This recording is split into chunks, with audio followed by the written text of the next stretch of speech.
इन्नल हम्दलिल्लाह नहमदुहु व नस्तईनुहु व नस्तगफिरुह व नऊज़ु बिल्लाहि मिन शुरूरि अनफुसिना व मिन सय्यिआति अअमालिना मन यहदिहिल्लाहु फला मुज़िल्ल लहु व मन युज़लिल फला हादिय लहु व अशहदु अल्ला इलाहा इल्लल्लाह वहदहु ला शरीका लहु व अशहदु अन्न मुहम्मदन अब्दुहु व रसूलुहु अम्मा बाद फ़इन्न खैरल हदीस किताबुल्लाह व खैरल हदी हदी मुहम्मदिन सल्लल्लाहु अलैहि वसल्लम व शर्रल उमूरि मुहदसातुहा व कुल्ल मुहदसतिन बिदअह व कुल्ल बिदअतिन ज़लालह व कुल्ल ज़लालतिन फिन्नार। फ़अऊज़ु बिल्लाहि मिनश शैतानिर रजीम। बिस्मिल्लाहिर रहमानिर रहीम।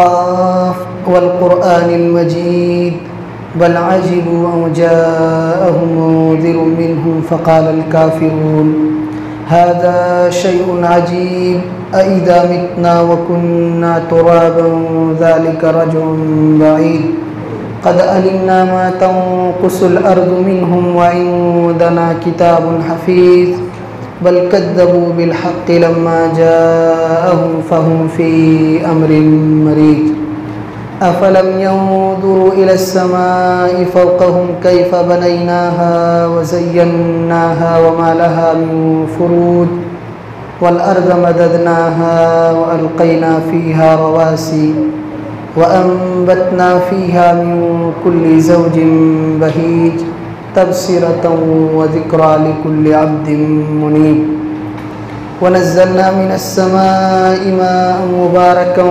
फ़अंबतना बिही जन्नातिन व हब्बल हसीद वन्नख़्ल बासिक़ातिन लहा तलउन नज़ीद रिज़्क़न लिल-इबाद व अह्ययना बिही बलदतन मैतन कज़ालिकल ख़ुरूज कज़्ज़बत क़ब्लहुम क़ौमु नूहिन व अस्हाबुर रस्स व समूद व आदुन व फ़िरऔन व इख़्वानु लूत व अस्हाबुल ऐकति व क़ौमु तुब्बअ कुल्लुन कज़्ज़बा अर्रुसुल फ़हक़्क़ वഈद अफ़अयीना बिल ख़ल्क़िल अव्वल बल हुम फ़ी लब्सिन मिन ख़ल्क़िन जदीद। व क़ाल अल्लाहु तबारक व तआला फ़ी मक़ामिन आख़र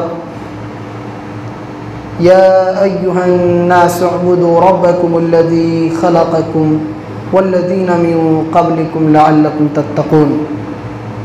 हाज़िरीन किराम, सबसे पहले तमाम किस्म की तारीफ़, तौसीफ़, बड़ाई व बुज़ुर्गी उस अल्लाह रब्बुल आलमीन के लिए लायक और ज़ेबा है जिसने हम सब को इस रोए ज़मीन के अंदर पैदा फरमाया और पैदा फरमाने के बाद हमें बेयारो मददगार नहीं छोड़ा, बल्कि हमारी ज़रूरियात ज़िंदगी का मुकम्मल इंतज़ाम फरमाया और हमारी उख़रवी रुश्द व हिदायत की खातिर बेशुमार अम्बिया अलैहिमुस्सलातु वस्सलाम को इस कायनात के अंदर मबऊस फरमाया।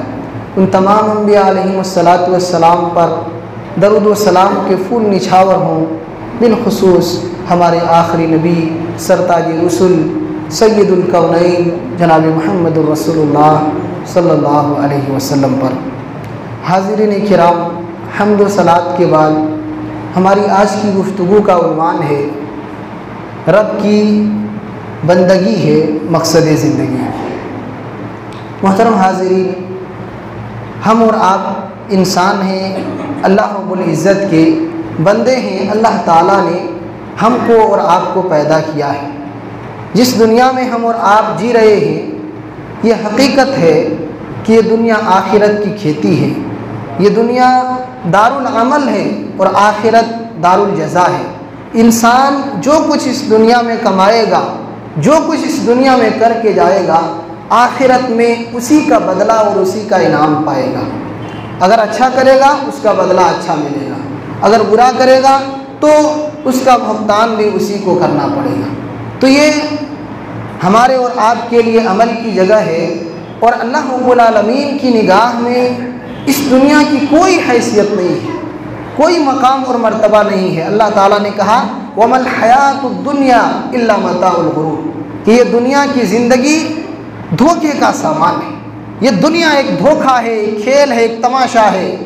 हम चंद दिन के लिए इस दुनिया के अंदर आए हुए हैं, फिर यहाँ से चले जाएंगे। अल्लाह के नबी सल्लल्लाहु अलैहि वसल्लम ने भी इस दुनिया के बारे में इरशाद फरमाया कि आखिरत के मुकाबले में ये दुनिया ऐसी ही है जैसे कोई इंसान समंदर में ले जाकर एक सुई को डुबोता हो और देखता हो कि उस सुई में कितना पानी आता है, कितना आएगा, बड़ी मुश्किल से एक कतरे पानी आएगी। तो आखिरत समंदर है और उसके मुकाबले में दुनिया एक कतरा पानी की तरह है, कोई हकीकत नहीं है अल्लाह की निगाह में। अल्लाह के हबीब फरमाते हैं कि इस दुनिया की अगर अल्लाह की निगाह में एक मक्खी के पर के बराबर भी अगर हैसियत होती तो अल्लाह ताला किसी काफिर को एक घोंट पानी भी नसीब नहीं करता। वो प्यास की शिद्दत से और मारे प्यास के तड़प तड़प कर मर जाता, लेकिन अल्लाह उसे पानी नसीब नहीं करता, उसके कुफ्र की वजह से, अल्लाह की नाफरमानी की वजह से। लेकिन अल्लाह की निगाह में इस दुनिया की कोई हैसियत नहीं है। अल्लाह ने पूरे इख्तियारात इंसानों को दिए हैं, आज़ादी दी है कि इंसान जैसी चाहे ज़िंदगी गुजारे। आज हमारी हालत ये है मेरे भाइयों कि हमने दुनिया ही को सब कुछ समझ रखा है, हम दुनिया ही के लिए जीते हैं, दुनिया ही पर मिटते हैं। हमने आखिरत को बिल्कुल भुला दिया है, आखिरत को फरामोश कर दिया है, हम दुनिया ही को सब कुछ समझते हैं। ये बहुत बड़ा धोखा है, ये बहुत बड़ा धोखा है, ये शैतानी फरेब है। शैतान हमको अपनी ज़िंदगी के मकसद से हटाना चाहता है, दुनिया को रंगीन बनाकर हमारे सामने पेश करता है और हम दुनिया के नज़ारे को देखकर, दुनिया के बहकावे में आकर अपनी ज़िंदगी के मकसद को भूल जाते हैं। हमें और आपको सोचना चाहिए कि अल्लाह ताला ने इस फ़ानी दुनिया में, इस बेवक़्त और बेहैसियत दुनिया में इंसानों जैसी अज़ीम मखलूक को पैदा किया, हमें और आपको अल्लाह रब्बुल आलमीन ने पैदा किया। इसके पीछे क्या मकसद हो सकता है? क्यों अल्लाह रब्बुल आलमीन ने हमें और आपको पैदा किया है? आज लोगों के मुख्तलिफ जवाबात होंगे, मुख्तलिफ बातें कही जाएंगी अगर आप ये सवाल लोगों के दरमियान रखें। लेकिन मेरे भाइयों, कायनात की कोई भी चीज़ बग़ैर किसी मकसद के पैदा नहीं की गई है। अल्लाह रब्बुल आलमीन हकीम है, उसका हर काम, उसके हर फैसले, उसकी हर चीज़ हिकमत से पुर है और कोई ना कोई मकसद ज़रूर है अल्लाह रब्बुल आलमीन की तख्लीक़ात में। अल्लाह ने हमें इतने खूबसूरत शक्ल व सूरत में पैदा किया है, हमारी ज़िंदगी का भी मकसद है। सिर्फ खा लें, पिएँ, ज़िंदगी गुजारें, ऐश मौज करें और लंबी चौड़ी तिजारत करें, जैसी तैसी ज़िंदगी गुजारें और एक दिन मर जाएं, कोई हिसाब व किताब ना हो, कोई पूछ गछ ना हो, हमारी ज़िंदगी का कोई मकसद ना हो, ये हो ही नहीं सकता। अल्लाह ताला ने इस अज़ीम कायनात के अंदर इंसानों को जो बसाया है, उसके पीछे एक बहुत बड़ा मकसद है। अल्लाह रब्बुल आलमीन ने खुद कुरान हकीम के अंदर उस मकसद का तज़किरा किया है, उस मकसद का तज़किरा किया है, वमा खलक़तुल जिन्ना वल इंसा इल्ला लियअबुदून, कि लोगों, हमने इंसानों और जिन्नों को सिर्फ़ और सिर्फ अपनी इबादत के लिए पैदा किया है। तो हमारी इस ज़िंदगी का मकसद रब की बंदगी है, अल्लाह की इताअत है, उसकी इबादत है। अल्लाह रब्बुल आलमीन ने हमें पैदा किया है अपनी इबादत के लिए, अपनी बंदगी के लिए, अपने आगे सर को झुकाने के लिए। और हमारी हालत ये है कि हम उसी चीज़ को भूले हुए हैं, उसी चीज़ को भूले हुए हैं। दौलत कमाना ज़िंदगी का मकसद नहीं है, बाल बच्चों के लिए अच्छी डिग्री का इंतज़ाम करना ज़िंदगी का मकसद नहीं है, बड़ी बड़ी बिल्डिंगें तैयार करना हमारी ज़िंदगी का मकसद नहीं है, दुनिया कमाना हमारी ज़िंदगी का मकसद नहीं है। ये सारी चीज़ें जो हमने ज़िक्र की हैं, ये ज़िंदा रहने के लिए ज़रूरियातें ज़िंदगी में से हैं कि कमाना ज़रूरी है, क्योंकि हमें ज़िंदा रहना है और ज़िंदा रहने के लिए खाना पड़ता है और खाने के इंतज़ाम के लिए कमाना पड़ता है। तो मेरे भाइयों, कमाना, घर का इंतज़ाम करना ये ज़िंदगी के लिए है, हमारी ज़िंदगी का मकसद नहीं है, हमारी ज़िंदगी का मकसद नहीं है। हमारी ज़िंदगी का मकसद है जिसने पैदा किया उसके आगे सर को झुकाया जाए, जिसने पैदा किया उसकी इबादत की जाए, जिसने पैदा किया दुनिया के सारे काम काज और सारी जिम्मेदारियों को छोड़कर उस अल्लाह की बड़ाई, उसकी हम्द, उसकी तारीफ़ और उसकी बंदगी के लिए वक्त को निकाला जाए। अल्लाह ताला क्या चाहता है हमसे? इसी आयत में अल्लाह रब्बुल आलमीन ने कहा, मा उरीदु मिनहुम मिन रिज़्क़िन व मा उरीदु अन युतइमून इन्नल्लाह हुवर रज़्ज़ाक़ु ज़ुल क़ुव्वतिल मतीन। अल्लाह ताला फरमाता है कि हम उनसे रिज़्क़ का मुतालबा नहीं करते, अपने बंदों को हमने अपनी इबादत के लिए पैदा किया है, हम उससे रिज़्क़ नहीं मांगते, हम उससे खाना पीने पीना नहीं मांगते, हमें किसी चीज़ की ज़रूरत नहीं है। अल्लाह ताला ने हमें इतनी हसीन ज़िंदगी दी है, दुनिया भर की नेमतों से नवाजा है, बाल बच्चे हैं, माँ बाप हैं, अच्छी खासी तिजारत है और ज़िंदगी भी मुख्तलिफ़ किस्म की मुहलिक बीमारियों से महफूज है। ये अल्लाह ताला ने इतनी खूबसूरत ज़िंदगी जो हमें दी है, उसके पीछे सिर्फ अल्लाह ये चाहता है कि उसने इतनी नेमतें दी हैं, हम उसका गुण गाएं, उसके आगे सर को झुकाएं, उसकी इताअत व बंदगी करें। इसके अलावा अल्लाह कुछ नहीं चाहता, कुछ नहीं चाहता अल्लाह रब्बुल आलमीन हमसे। लिहाजा मेरे भाइयों, अल्लाह रब्बुल आलमीन ने हमें और आपको पैदा किया है अपनी इबादत के लिए, इसलिए हम और आप अपनी ज़िंदगी के मकसद को समझें, अपनी ज़िंदगी के मकसद को जानें। अल्लाह रब्बुल आलमीन ने इसी दावत और इसी तालीम के लिए आसमान से किताबों को नाजिल किया, आसमान से सहीफ़ों को नाजिल किया, बेशुमार पैगम्बरों को अल्लाह रब्बुल आलमीन ने इस कायनात के अंदर मबऊस फरमाया, सिर्फ ये बताने के लिए कि मेरे पैगम्बरों, मेरे रसूलों, मेरे कासिदों, दुनिया वालों को ये पैगाम दो कि इबादत के लायक सिर्फ मैं हूँ। मैंने अपने बंदों को इस दुनिया के अंदर इतनी लंबी ज़िंदगी दी है ताकि वो मेरा गुण गाए, हमेशा अपनी ज़बानों से मेरी तारीफ़ के तराने गाते रहें और मेरी बड़ाई करते रहें, अपनी ज़बानों को मेरे ज़िक्र से तर रखा करें। अल्लाह ताला ने कुरान मुक़द्दस के अंदर कहा, वलक़द बअसना फ़ी कुल्लि उम्मतिन रसूला अन इअ्बुदुल्लाह वज्तनिबुत ताग़ूत। हमने हर उम्मत में रसूल भेजा है, पैगम्बर भेजा है इस चीज़ को बताने के लिए कि मेरी इबादत करो और तागूत की बंदगी से बचो। मेरे भाइयों, अल्लाह ताला ने इतने बड़े बड़े पैगम्बरों को सिर्फ ये बताने के लिए भेजा है कि हम क्यों इस दुनिया के अंदर आए हैं, ये ज़िंदगी क्यों मिली है।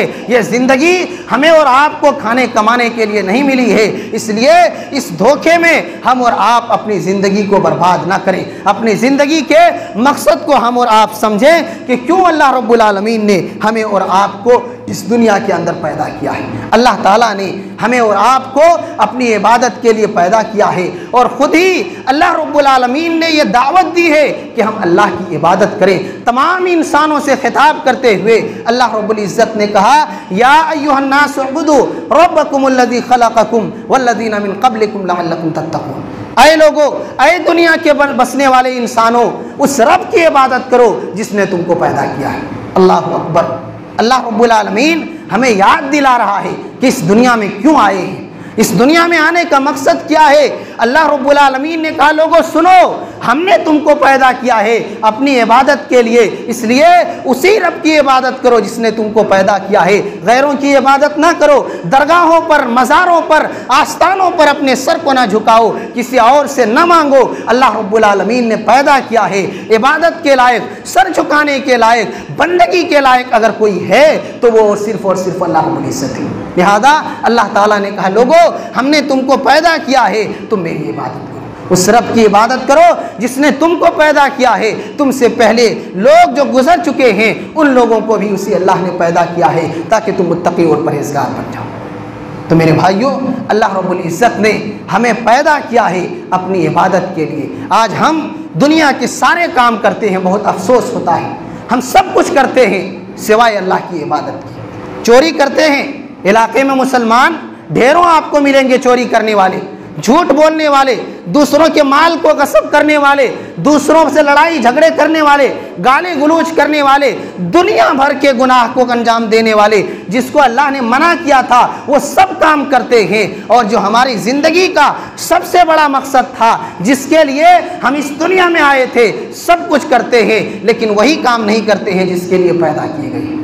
हम अल्लाह की इबादत नहीं करते, नमाज नहीं पढ़ सकते, नमाज पढ़ने के लिए हमारे पास वक्त नहीं है, हमारे पास टाइम नहीं है, हमारी ऐसी तिजारत है कि उसमें नमाज नहीं पढ़ सकते। अल्लाह की इबादत के लिए हमारे पास वक्त नहीं है। अफसोस का मकाम है मेरे भाइयों, सोचने की बात है। हम मुसलमान हैं, अपने आप को पक्का मुसलमान कहते हैं। अगर आपको कोई ये कह दे कि आप मुसलमान नहीं हैं तो उसकी गर्दन उड़ाने के लिए आप तैयार हो जाएंगे।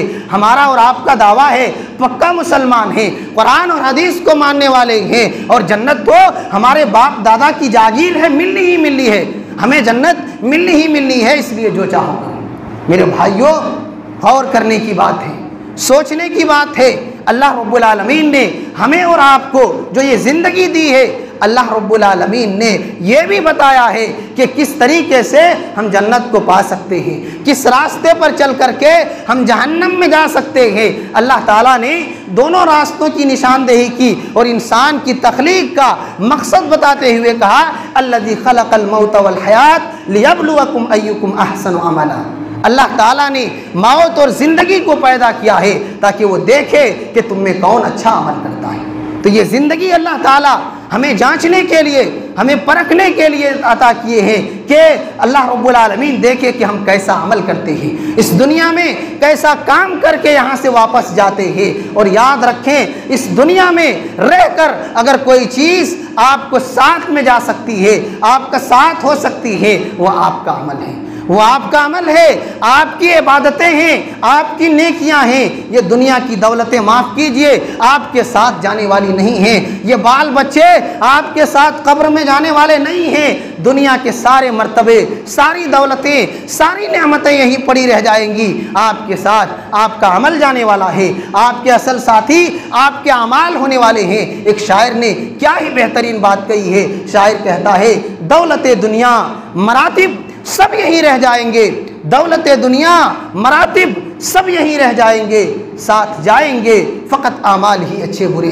इंसान की दौलत, इंसान की दुनिया की सारी नेमतें यहीं रह जाएंगी, इंसान का नेक अमल या उसके बुरे अमाल उसके असल साथी होने वाले हैं। लिहाजा मेरे भाइयों, हम अपनी ज़िंदगी को समझें कि क्यों अल्लाह रब्बुल आलमीन ने इतनी खूबसूरत ज़िंदगी दी है। हम बेमकसद पैदा नहीं किए गए हैं, ये दुनिया की चंद दिन की ज़िंदगी के लिए हम पैदा नहीं किए गए हैं, हम जन्नत से निकाले गए हैं। हमारा असल ठिकाना जन्नत है। उस जन्नत को पाने के लिए, उस जन्नत में जाने के लिए कोशिश कीजिए। और ये उसी वक्त हो सकता है जब रब के बताए हुए रास्ते पर हम और आप चलेंगे, जिसलिए अल्लाह ने पैदा किया है इस दुनिया में, जिसलिए अल्लाह ताला ने भेजा है, उस मकसद को समझेंगे, उस मकसद को जानेंगे, तब जा कर के उस मकाम तक हम और आप पहुँचेंगे जिसके लिए अल्लाह ताला ने हमें और आपको पैदा किया है।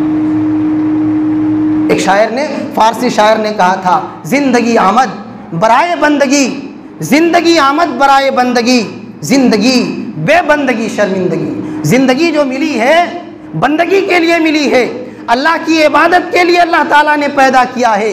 ये हमारी ज़िंदगी का सबसे बड़ा मकसद है। और बेदीनी की ज़िंदगी, बेइबादत वाली ज़िंदगी, ये इंसान के लिए दुनिया में भी और आखिरत में भी शर्मिंदगी का बाइस है।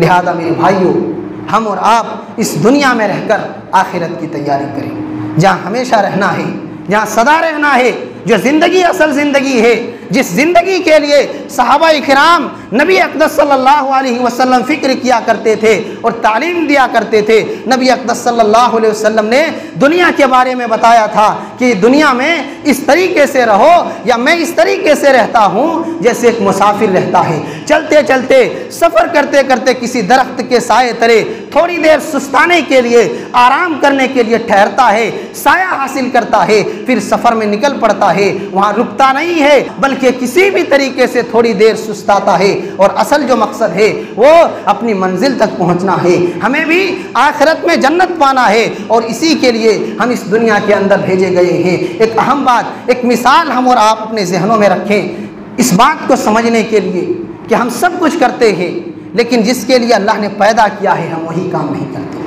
हम अपनी ज़िंदगी के मकसद को समझें। हम किसी के यहाँ मजदूरी करते हैं, चाहे हम नौकरी करें, मजदूरी करें, हम मजदूरी के लिए जाते हैं, मालिक को बड़े अच्छे अच्छे मशवरे देते हैं, अच्छा मशवरा देते हैं, ये ऐसी वैसी ढेर किस्म की बातें उनको समझाते हैं, बताते हैं, वहाँ इधर उधर घूमते हैं, और फिर बाद में हम कहते हैं कि हमें हमारी मजदूरी दे दीजिए।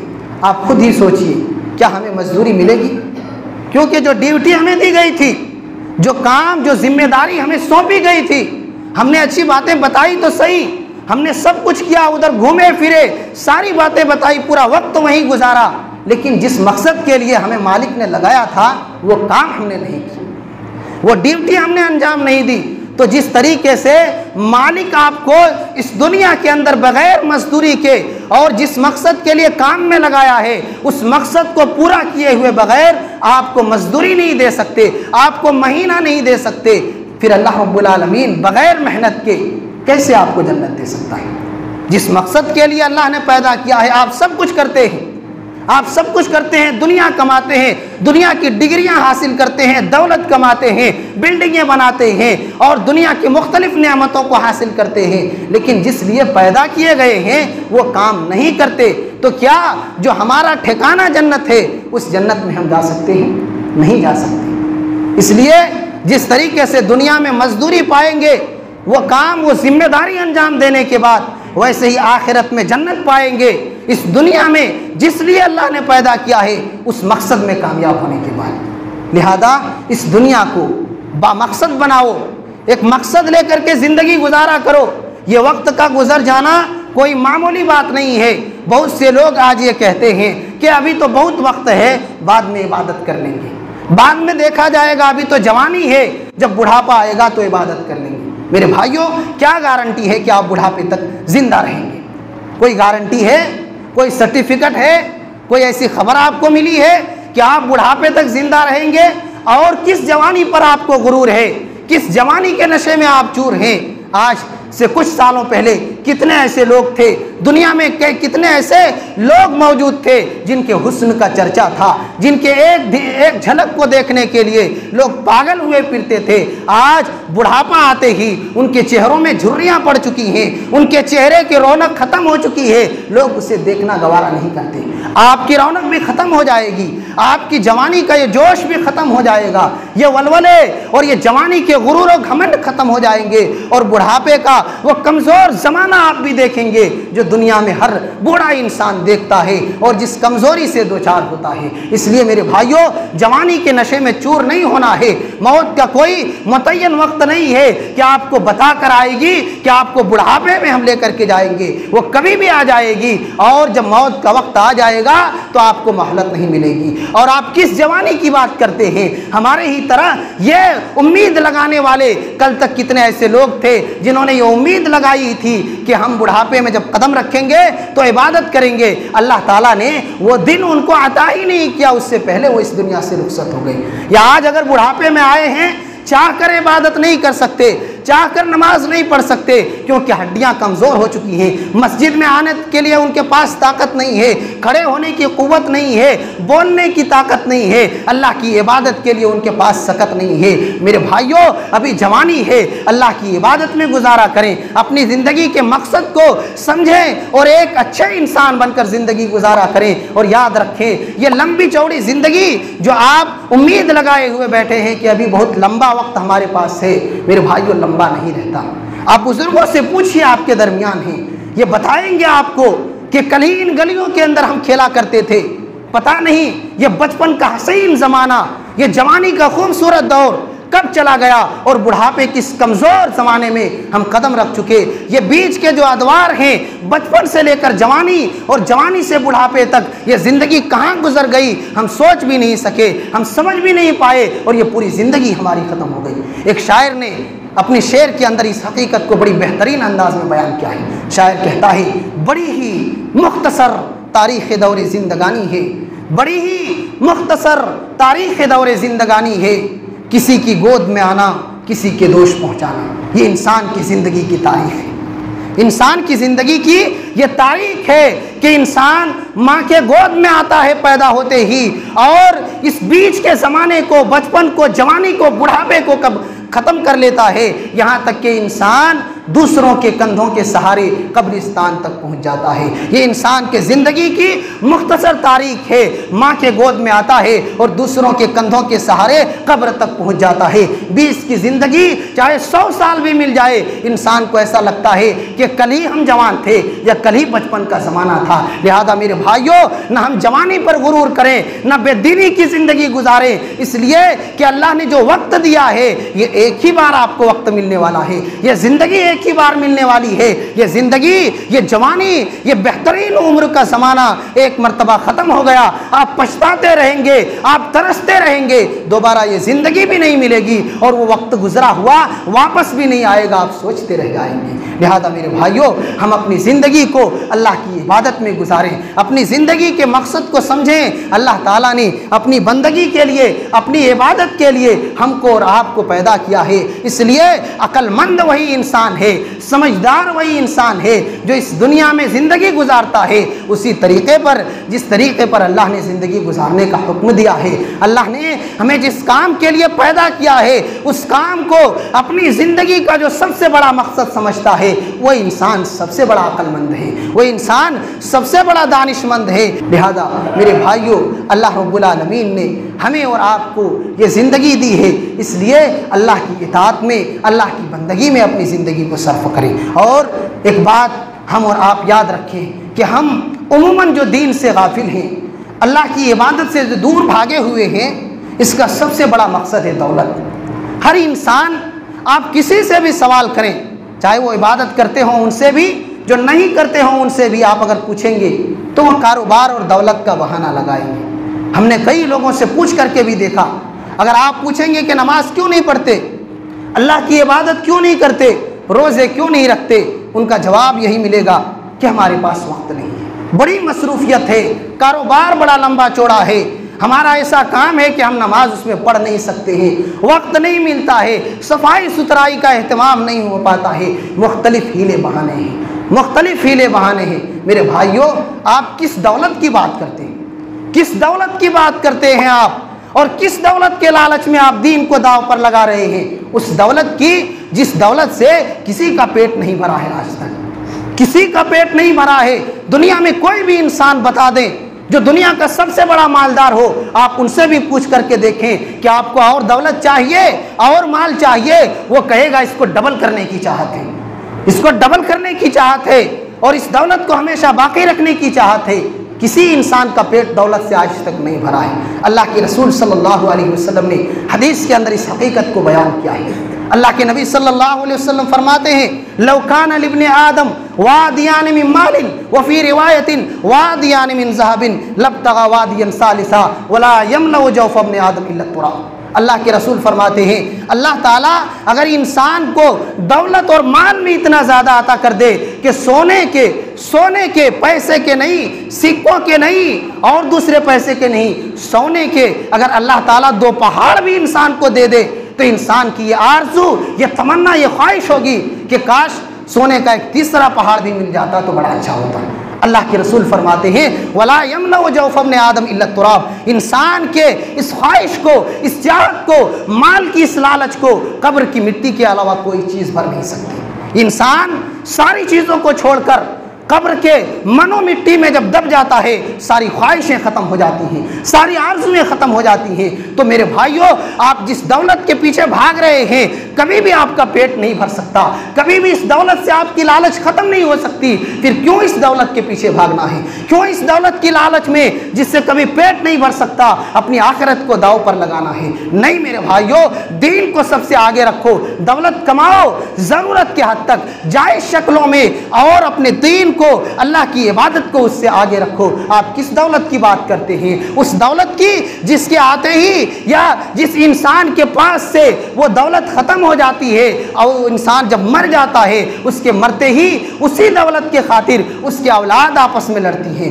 उसके बच्चे आपस में झगड़ते हैं, उसके बाल बच्चे उसी दौलत के खातिर आपस में एक दूसरे पर तलवारें उठाते हैं, उसी बाप की दौलत को बांटने के लिए और एक दूसरे से लेने के लिए। किस दौलत की बात करते हैं? आपकी आंखें बंद हुई, आपके औलाद में वो दौलत चली गई, आपके कुछ काम ना आई, जिसके लिए आपने जिंदगी को दाव पर लगा दिया, मौत के बाद की जिंदगी को बर्बाद कर लिया, वो दौलत आपकी नहीं रही। आपके मरते ही आपके बच्चे उस दौलत को लेने के लिए टूट पड़े हैं और लड़ाई झगड़े कर रहे हैं। मेरे भाइयों, किस दौलत की बात करते हैं आप? वो दौलत जो आपके साथ नहीं जाएगी। अल्लाह के रसूल सल्लल्लाहु अलैहि वसल्लम फरमाते हैं, इंसान जब मरता है तो मरने के वक्त 3 चीज़ें उसके साथ रहती हैं, 2 चीज़ें कब्र तक उसके साथ जाकर वापस आ जाती हैं, और 1 चीज़ इंसान के साथ रहती है। अल्लाह के रसूल फरमाते हैं, फयरजिउ अस्नान व यबका मअहु वाहिद। इंसान के साथ 2-3 चीज़ें जाती हैं, 1 चीज़ उसके साथ रहती है।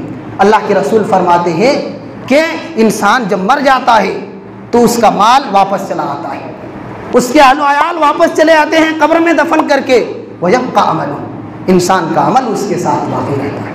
मेरे भाइयों, आपने देखा कि जिस दौलत के लिए आपने सब कुछ कुर्बान कर दिया, रातों की नींद को लुटा दिया, अपनी ज़िंदगी के हसीन दौर को ख़त्म कर दिया, ज़िंदगी के मकसद को भुला दिया, अल्लाह की इबादत से दूर हो गए, सारी चीज़ों को, अपने दीन, अपने ईमान को दांव पर लगा दिया, मरते ही सबसे पहले वो दौलत आपसे पीछा छुड़ाती है, वो दौलत आपसे पीछा छुड़ाती है। और जिस औलाद के लिए, जिन बाल बच्चों के लिए आपने अपनी आखिरत को बर्बाद किया, इबादतों को, नमाजों को छोड़ दिए, अल्लाह के दीन से दूर भाग गए, कब्र में दफन करने के बाद वो औलाद भी आपसे जुदा हो जाती है, आपके कुछ काम नहीं आती। आपके पास क्या बचा जो आप अमल करके लेकर के जाइए?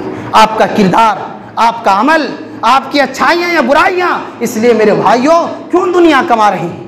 क्यों दुनिया कमा रहे हैं? दुनियावी एतबार से नहीं, आखिरत के एतबार से अक्लमंद बनिए, अपनी सोच को बुलंद बनाइए। यहाँ दुनिया के लिए जीने से बेहतर है ऐसी तिजारत कीजिए, ऐसे असबाब तैयार कीजिए कि मौत के बाद से आपको अच्छा बदला मिलना शुरू हो जाए, आपको उन अच्छाइयों का इनाम मिलना शुरू हो जाए। आखिरत की तैयारी कीजिए। दुनिया में बैंकों में पैसे जमा करने से बेहतर है कि सदका व खैरात करके आखिरत के लिए महफूज कीजिए। दुनिया की दौलत के लिए वक्त लगाने से ज़्यादा बेहतर है कि दीन के लिए, नमाज के लिए, रोज़े के लिए, अल्लाह की इबादत के लिए, नए कामों के लिए ज़्यादा से ज़्यादा अपने वक्त को लगाइए, ताकि मौत के बाद से जहाँ से आपको आपके अमाल का नतीजा मिलने शुरू होंगे, आपको अच्छा नतीजा मिलना शुरू हो जाए, आपको अच्छा नतीजा मिलना शुरू हो जाए। इसलिए मेरे भाइयों, हम और आप उसकी तैयारी करें और ऐसे अमाल को तैयार कर लें जो मौत के बाद वो अमाल हमें साथ दे सकती हो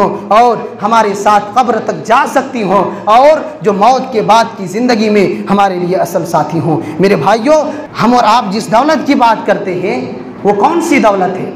वो ऐसी दौलत है कि जिसके आते ही ज़िंदगी से सुकून चला जाता है, आँखों से नींद चली जाती है, इंसान परेशानियों में और ज़्यादा घिर जाता है। आप अंदाज़ा लगाएं, जो दौलतमंद इंसान हैं, बड़े बड़े लोग हैं, उनकी ज़िंदगी, उनकी हिस्ट्री को आप पढ़ें या उनके बारे में सुने, उनको रात में सोने के लिए गोलियों का इस्तेमाल करना पड़ता है, नींद नहीं आती। बड़ी बड़ी बिल्डिंगें हैं, सोफे लगे हुए हैं, मखमल के गद्दे लगे हुए हैं और ऊंची इमारतें हैं, आराम की सारी चीज़ें हैं, लेकिन नींद नहीं आती। दवाइयों को इस्तेमाल करते हैं तब जाकर रात में सोते हैं। उसके मुकाबले में गरीब इंसान झोपड़पट्टी में बिल्कुल इत्मीनान के साथ पांव फैलाकर सो जाता है और कोई झमेला, कोई टेंशन नहीं होता, सुकून की ज़िंदगी बसर करता है। किस दौलत की बात करते हैं जिसके घर में आते ही आपकी ज़िंदगी का सुकून चला जाता है, आप बेदीन हो जाते हैं, अल्लाह की इबादत से गाफिल हो जाते हैं। अल्लाह रब्बुल आलमीन ने कुरान मुक़द्दस के अंदर इस हकीकत को बयान किया है, अल्हाकुमुत तकासुर हत्ता ज़ुरतुमुल मक़ाबिर, कि तुमको कसरत माल की तलब ने, माल की ज़्यादती की चाहत ने तुमको गाफिल कर दिया अल्लाह की इबादत से, अल्लाह के दीन से, यहाँ तक कि तुम कब्र तक पहुँच गए। तो अल्लाह के दीन से गाफिल करने वाली चीज़ यही माल और दौलत है। लिहाजा मेरे भाइयों, इस नुक्ते को बताकर हम ये बताना चाहते हैं कि माल को कमाने के पीछे इतना पागल ना हो जाएं कि दीन का सौदा कर दें, इबादत को छोड़ दें, नमाजों को छोड़ दें। मेरे भाइयों, आपकी इबादत ही आपकी ज़िंदगी की असल सरमाया है। अगर इबादत है तो दुनिया है, अगर इबादत नहीं है तो दीन तो बर्बाद है ही है, दुनिया भी बर्बाद है, दुनिया भी बर्बाद है। आप अंदाज़ा लगाना, इलाके में कितने ऐसे लोग हैं जो लाखों और करोड़ों कमाते हैं, लेकिन हर दिन उनकी शिकायत रहती है, बड़ी परेशानियां हैं, बड़ी बीमारियां हैं, बड़े मुश्किलात हैं, सुकून नहीं है, मसाइब आते रहते हैं। मसाइब नहीं आएंगे तो क्या आएंगे? क्या आएंगे मेरे भाइयों? अल्लाह से दूर भागोगे, अल्लाह के दिन से नफरत करोगे तो अल्लाह रब्बुल आलमीन तुम पर मुश्किलों और मसाइब के बरसात नहीं करेगा तो क्या करेगा?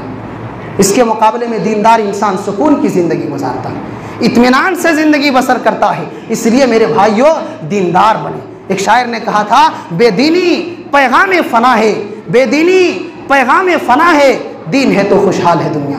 अगर दीन है तो दुनिया भी खुशहाल है, अगर बेदीनी है तो दुनिया भी अजीरन हो जाएगी, अल्लाह ताला बर्बाद कर देगा दुनिया में भी। लिहाजा मेरे भाइयों, हम और आप मुसलमान हैं, अल्लाह और उसके रसूल को मानने वाले हैं, अपनी ज़िंदगी को उसी रास्ते पर गुजारें जिस रास्ते पर अल्लाह और उसके रसूल ने गुजारने का हमको और आपको हुक्म दिया है। हम इस दुनिया के अंदर आए हैं, कुछ लोग इबादत भी करते हैं, हमें पैदा अल्लाह ताला ने अपनी इबादत और बंदगी के लिए किया है। कुछ लोग अल्हम्दुलिल्लाह इबादत भी करते हैं लेकिन वक्ती इबादत करते हैं। जैसे बाज़ भाई हमारे हैं, रमज़ान का महीना आया, बड़े एहतमाम के साथ टोपी वगैरह और शेरवानी वगैरह पहन करके पूरे एहतमाम के साथ 5 नमाज़ों की एक महीना पाबंदी करते हैं। रमज़ान के गुजरते ही नमाज़ें ख़त्म, माफ़ हो गए नमाज़ों से। ऐसे ही कुछ भाई हैं जो 5 वक्त की नमाज़ें फ़र्ज़ हैं, कभी 4 वक्त की नमाज़ें पढ़ ली, कभी 3 वक्त की नमाज़ों को पढ़ लिया, कभी मौका मिला तो 5 वक्त पढ़े, लेकिन 2 वक्तों को उनके वक्त से निकाल करके अलग वक्तों में पढ़ लिया, कज़ा कर गए नमाज को। और कुछ ऐसे भी हैं हमारे कमज़ोर मुसलमान भाई जो गर्मी में पढ़ते हैं, सर्दी में छोड़ देते हैं, इसलिए कि सर्दी में रात में मगरिब की नमाज हो या इशा या फजर की नमाज हो, इसमें ख़ास करके बड़ी ठंडी होती है और बड़ी तकलीफ़ होती है, तो इंसान इन वक्तों में नमाज ही छोड़ देता है। मेरे भाइयों, ऐसी नमाज को अल्लाह को कोई ज़रूरत नहीं।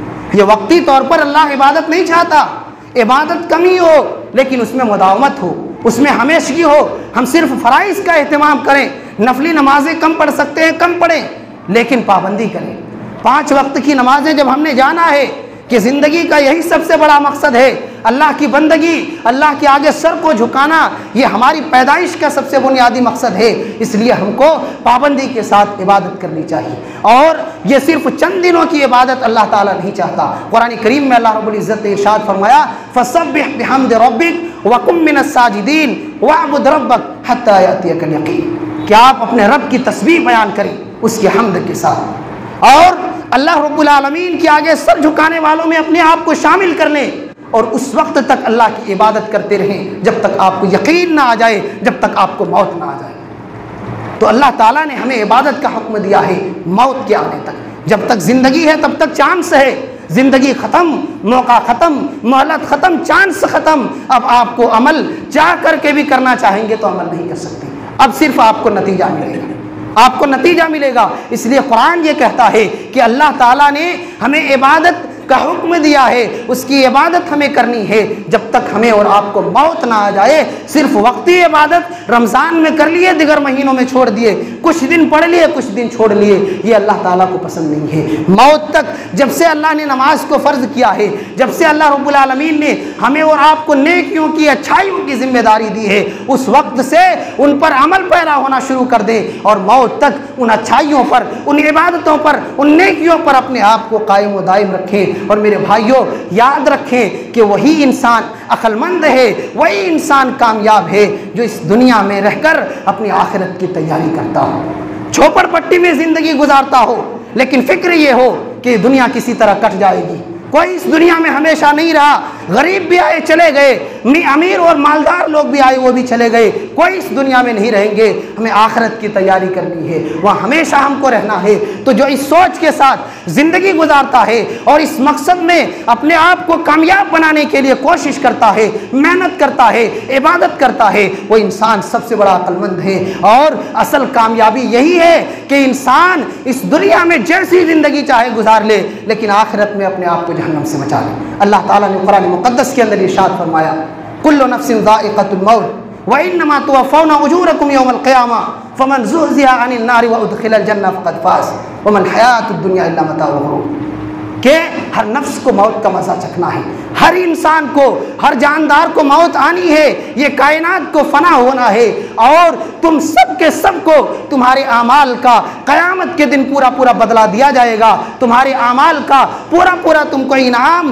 क़यामत के दिन अल्लाह रब्बुल आलमीन के यहाँ मिलेगा। इसलिए जो इंसान क़यामत के दिन जहन्नम से बचा लिया गया और जन्नत में दाखिल कर लिया गया, फ़क़द फ़ाज़, वही इंसान कामयाब है। हम दुनियावी तरक्की को कामयाबी समझते हैं, दौलत की भरमार को कामयाबी समझते हैं, बड़ी बड़ी लंबी चौड़ी डिग्रियों को कामयाबी समझते हैं, लंबी चौड़ी तिजारत और ऊंची ऊंची इमारतों को कामयाबी और तरक्की समझते हैं। हमारी शरीयत कहती है कि ये असल तरक्की नहीं है, ये असल कामयाबी नहीं है। दुनियावी एतबार से आप उस शख्स को कामयाब इंसान कह सकते हैं, उस इंसान को आप तरक्की याफ्ता इंसान कह सकते हैं, लेकिन शरई नुक्ता निगाह से, हमारी शरीयत की निगाह से अगर देखें तो हकीकत में वो इंसान सबसे कामयाब है जो इस दुनिया में किसी भी तरह ज़िंदगी गुजार लेता हो, लेकिन आखिरत में सारे झमेलों से बचकर अपने आप को जन्नत में दाखिल करा लेता हूँ। लिहाजा मेरे भाइयों, आज की तमाम गुफ्तगू का जो खुलासा है वो ये है कि हम इस दुनिया में आए हैं, अल्लाह ताला ने पैदा किया है, मुख्तलिफ़ नेमतों से नवाजा है, और इन सब के बदले में अल्लाह ताला हमसे कुछ नहीं मांगता, कुछ नहीं चाहता, सिर्फ ये चाहता है कि हमने सब कुछ दिया है तुमको, हमने सब कुछ दिया है तुमको, मेरा गुण गाओ, मेरे आगे सर को झुकाओ, मेरी तारीफ़ करो, मेरे एहसानात का शुक्रिया अदा करो। अल्लाह यही चाहता है। हमें अगर दुनिया में थोड़ा इंसान कोई छोटी सी मदद कर दे, ज़िंदगी भर उसको नहीं भूलते। अगर कोई मुश्किल वक्त में काम आ जाए, साथ दे दे, हमेशा याद रखते हैं कि फ़लाँ साहब थे, मेरी मुश्किल में बहुत साथ दिया था, बड़े एहसान किए हैं उसने मुझ पर। इंसान जब एक इंसान की इस मामूली से एहसान पर ज़िंदगी भर उसका शुक्रिया अदा करता है तो अल्लाह ने नेमतों से हमको भर दिया है। हम सिर्फ अपने जिस्म को देख लें कितनी नेमतें हैं और सारी नेमतें सही सालिम हैं, तो हमें कितना शुक्रिया अदा करना चाहिए, उसकी कितनी इबादत करनी चाहिए, कितना उसके सामने झुकना चाहिए और उससे लव लगाना चाहिए, उसकी इबादत करनी चाहिए। अगर एक नेमत पर, एक एहसान पर ज़िंदगी भर किसी इंसान को हम नहीं भूलते तो जिस रब ने, जिस अल्लाह ने नेमतों से माला माल किया है, जहाँ तक निगाह दौड़ाएं अल्लाह ताला की दी हुई नेमतें ही नेमतें हैं, हमें उसका कितना शुक्र अदा करना चाहिए, कितनी इबादत करनी चाहिए। लिहाजा मेरे भाइयों, अल्लाह ताला ने जिस मकसद के लिए पैदा किया है सबसे आगे उस मकसद को रखें। दौलत कमाएं, दुनिया कमाएं, लेकिन दीन को आगे रखें, पाबंदी के साथ नमाज पढ़ते रहें, इससे ज़िंदगी में तब्दीली आएगी, कारोबार में बरकत होगा और आपकी ज़िंदगी में बेहतरी आएगी। दुनिया भर के मसाइल और परेशानियां आपके घर में जो पैदा हुए हैं, इंशाअल्लाह इबादत की बरकत से, अल्लाह की बड़ाई और उसके ज़िक्र की बरकत से मुश्किलात छट जाएंगे, परेशानियां दूर हो जाएंगी। लिहाजा मेरे भाइयों, हम और आप सब अल्लाह की इबादत करें, जब तक सांस है तब तक अल्लाह की इबादत से जुड़े रहें, नमाज की पाबंदी करते रहें, दूसरे नेकियों, सदका व खैरात और अच्छाइयों में आगे बढ़ते रहें और जहाँ तक मुमकिन हो सके निगाह में और अपनी सोच में यही रखें कि हमें यहाँ नहीं रहना है, हमारी असल ज़िंदगी आखिरत है, वहाँ सदा रहना है और उसके लिए तैयारी करनी है। ये सोचें, तन्हाई में रहें, लोगों की भीड़ भाड़ में रहें, एक मेरे इस सवाल को याद रखें कि हम यहाँ के लिए नहीं हैं, हम वहाँ के लिए पैदा किए गए और तैयारी यहाँ के लिए नहीं करनी है, वहाँ के लिए करनी है। अल्लाह ताला से दुआ है कि अल्लाह ताला तो हम तमाम लोगों को इस दुनिया में रहकर आखिरत की बेहतर से बेहतर तैयारी करने की तौफीक इनायत फरमा। आमीन। सुब्हान रब्बिका रब्बिल इज़्ज़ति अम्मा यसिफून व सलामुन अलल मुरसलीन वल्हम्दुलिल्लाहि रब्बिल आलमीन।